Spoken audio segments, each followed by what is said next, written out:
কি মধুরিমা, তুমি সবার পথে? ভালো নেই রে ভাই, ভালো নেই, একদম ভালো নেই। আমাকে দয়া করে ছেড়ে দিন মা, আমাকে ছেড়ে দিন, আমি বাঁচতে চাই মা, দয়া করে ছেড়ে দিন আমাকে বাঁচাতে। আমার সারা গা জ্বলে যাচ্ছে,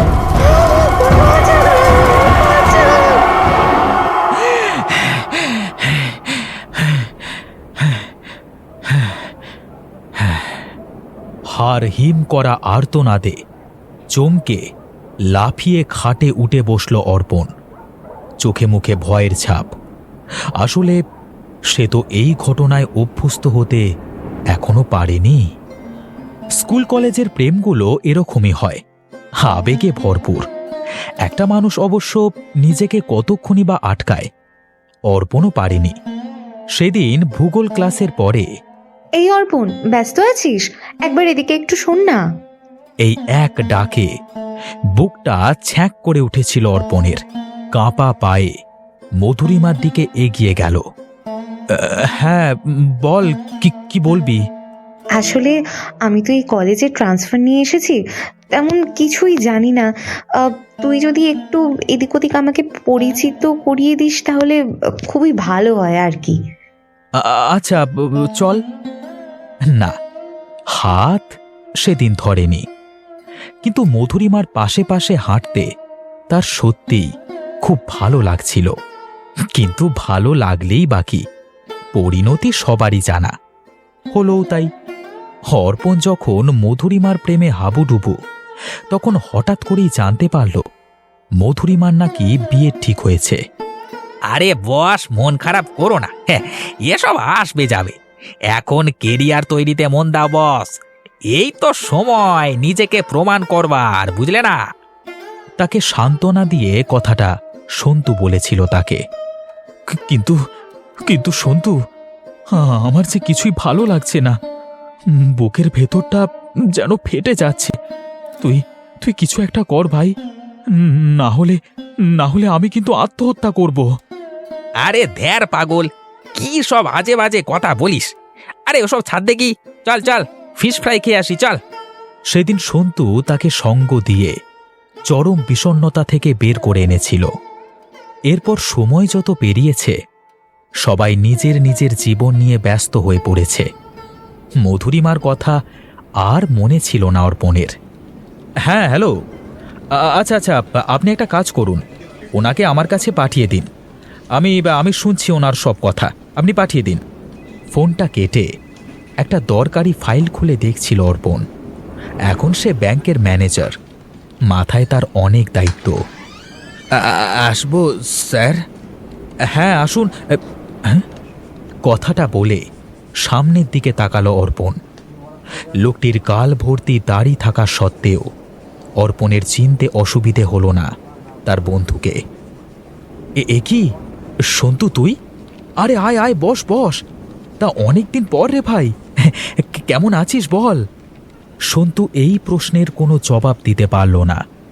তার চোখ ফেটে জলের ধারা গড়িয়ে এলো। অর্পণ, তুই? আমি ভাবতে পারিনি তোর দেখা পাবো। কেমন আছিস রে ভাই? আর আমার তো সব কিছু শেষ হবার পথে। ভালো নেই রে ভাই, ভালো নেই, একদম ভালো নেই। কেন রে, এ কি, তুই এরকম ভেঙে পড়ছিস কেন? আমি তো বিশ্বাস করতে পারছি না যে তোর মতো একজন শক্ত মানসিকতার ছেলে এইভাবে ভেঙে পড়েছে। ভাইরে, ভগবানের মার যখন পড়ে না, তখন আর কেউ সোজা হয়ে দাঁড়াতে পারে না। আচ্ছা আচ্ছা, বুঝলাম। তুই এবার চোখের জল মুছে দয়া করে আমাকে ব্যাপারটা খুলে বল দেখি। আমি থাকতে তোর চিন্তা কি? আমি তোকে সাহায্য করব। অর্পণের সান্ত্বনা পেয়ে সন্তু একটু স্থির হলো। গত মাসে আমি পরিবার নিয়ে একটু ভালো সময় কাটাতে বের হয়েছিলাম। আমি, আমার স্ত্রী আর আমার 9 বছরের মেয়ে। আসলে ঘরে সময় তো বেশি দেওয়া হয় না, তাই আর কি। রাতের বেলায় খাওয়া দাওয়া শেষ করে রাস্তা ধরে হেঁটে ফিরছি, এমন সময় পেছন থেকে একটা গাড়ি এসে আমার স্ত্রী সেখানে স্পট ডেড। মেয়েটা মৃত্যুর সাথে লড়াই করছে রে। ডাক্তার বলেছে 5 লক্ষ খরচ হবে অপারেশনের, তাই সমস্ত পুঁজিটুকু বাদ দিয়েও টান পড়েছে টাকায়। সেই কারণেই ব্যাংকে ব্যাংকে ঘুরছি আর কি। কত প্রয়োজন? ওই ওই 1,2,000 মতো। বেশ, তোকে লোন নিতে হবে না, সে টাকা আমি তোকে দেব। তুই এক কাজ কর, আজ বিকালে বরং আমার সাথে একবার দেখা কর। এখন আশা করি মেয়ের কাছেই যাবি। বেশ, আটকাবো না, আমিও যাব দেখতে। কাল শনিবার, কালকে যাব, তুই একদম চিন্তা করিস না। সন্তু এই চরম বিপদের মাঝে বন্ধুর সাহায্য পেয়ে হাঁপ ছেড়ে বাঁচল। ধন্যবাদ দিয়ে উঠতে যাবে এমন সময় হঠাৎ একটা কথা মনে এলো তার। ও, ভালো কথা। অর্পণ, তোর মধুরিমাকে মনে আছে? হ্যাঁ, তাকে কি ভোলা যায়? ওর আঘাতের পরেই তো এত উন্নতি। রাগ করিস না ভাই, ওর সাথে একদিন দেখা হয়েছিল বুঝলি, তোর কথা জিজ্ঞাসা করছিল। ও, তা কেমন আছে ও? বলল ভালোই আছে, কিন্তু চেহারা দেখে মনে হলো ভালো নেই। তুই যদি একবার দেখা করতিস ভালো হতো খুব, বারবার তোর কথা জিজ্ঞাসা করছিল। সে রাতে ঘরে ফিরে সন্তুর কথাগুলো বারবার অর্পণের কানের কাছে বাজছিল। ঘুম আসছে না কিছুতেই।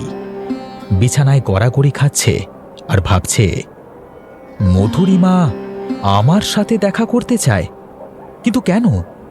আমার সাথে কি দরকার তার? মরুকে, আমি যাব না। দরকারের সময় ব্যবহার করে, তারপর ছুঁড়ে ফেলে দেয়। খোলা জানালা দিয়ে কাটা কাস্তের মতো এক ফালি চাঁদের ক্ষীণ আলো ঘরের মধ্যে প্রবেশ করেছে। অর্পণের 2 চোখের পাতা বন্ধ, ঘুমটা গভীরে চলে গেছে। এমন সময় আচমকা, যাবে না বলেই ঠিক করলে কি? হ্যাঁ, ক্ষীণ চন্দ্রালোককে গায়ে মেখে একটি অবয়ব বসে আছে ঠিক তার পায়ের কাছের খাটের উপর। পরনে সাদা কাপড়, কালো চুলে মুখটা ঢেকে আছে। সত্যিই তুমি আমাকে চিনতে পারছো না? আমাকে কি তুমি একদমই ভুলে গেছো? অভিমান করে আছো বুঝি আমার উপর? এ কি মধুরিমা, তুমি তুমি এত রাতে এখানে কিভাবে? বেঁচে থাকলে হয়তো আর আসতে পারতাম না, মরে গিয়েও ছটফট করতে করতে এদিক ওদিক ঘুরছি উদ্ধার পাওয়ার আশায়, মনে চাপা কষ্টটা কাউকে বলবার আশায়। তুমি কি যাতা বলছো মধুরিমা? মারা গেছো মানে? তুমি কি আমার সাথে ঠাট্টা করছো? ঠাট্টা? বিশ্বাস করো অর্পণ, তোমাকে নিয়ে ঠাট্টা করবার ইচ্ছা আর আমার নেই। আমি সেসব মোহের ঊর্ধ্বে উঠে গেছি, যে চরম শাস্তি পেয়েছি আমি। কিন্তু কিভাবে হলো এসব? তুমি আমাকে খুব ভালোবাসতে না অর্পণ, কিন্তু তুমি হয়তো জানতে না যে আমি লুকিয়ে লুকিয়ে আমার গুণধর স্বামী বিজনের সাথে সম্পর্কে ছিলাম বহু বছর। জানি না কিসের মোহে ছিলাম, বিয়েও করলাম। তারপর ধীরে ধীরে বিজনের চরিত্র আমার কাছে একেবারে স্পষ্ট হয়ে উঠল। হাতের পুতুল করে রাখতো আমায়, আর আমার শ্বশুর শাশুড়ি তাদের কথা আর নাই বা বললাম, দিন রাত খাটাতো আর বিভিন্ন অছিলায় কথা শোনাতো। দেখো, আমি তো সব কাজই ঠিকঠাক করি। তোমার বাবা মাকে একটু বলো না আমাকে এরকম কথা না শোনাতে। আমি সত্যি বলছি, আমার আমার সত্যিই খুব কষ্ট হয়। হাট! আরে ন্যাকামি মেরো না তো। তা বলেছে তো কি হয়েছে? হ্যাঁ, তুমি নিজেকে ঠিক করো। যা সব শুনছি। কথাটা আমার খুব কানে লাগলো। আমার সম্বন্ধে আবার কি শুনেছো? কিছুদিন পর আভাস পেলাম ওর বাবা মা ওর কান ভাঙাচ্ছে বলে যে ও যখন ঘরে থাকে না, আমি নাকি লুকিয়ে লুকিয়ে লুকিয়ে লুকিয়ে ব্যভিচার করি। আমাকে দয়া করে ছেড়ে দিন মা, আমাকে ছেড়ে দিন, আমি বাঁচতে চাই মা, দয়া করে ছেড়ে দিন আমাকে বাঁচাতে।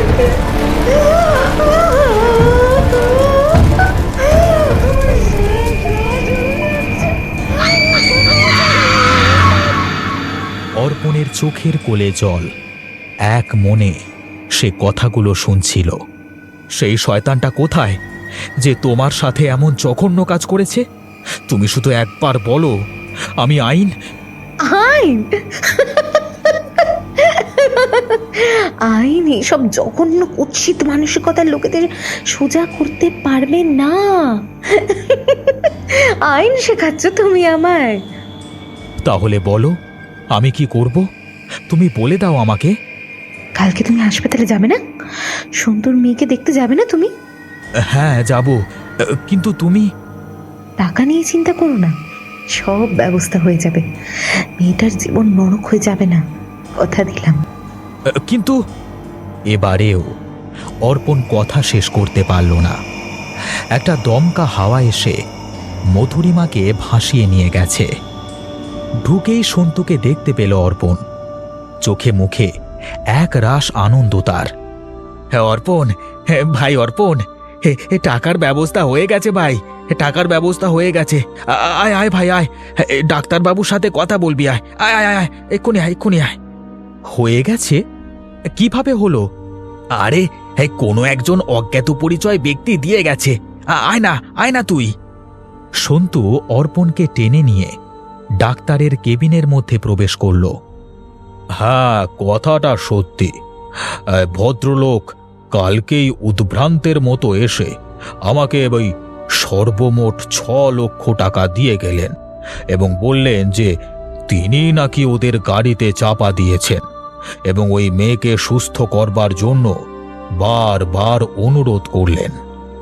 সে কি, এই ঘটনা যে একদমই অনভিপ্রেত। তা বটে, কিন্তু আজও ভদ্রলোক এবং তার বাবা মা এই হাসপাতালে এসেছেন। সে কি, কোথায় তারা?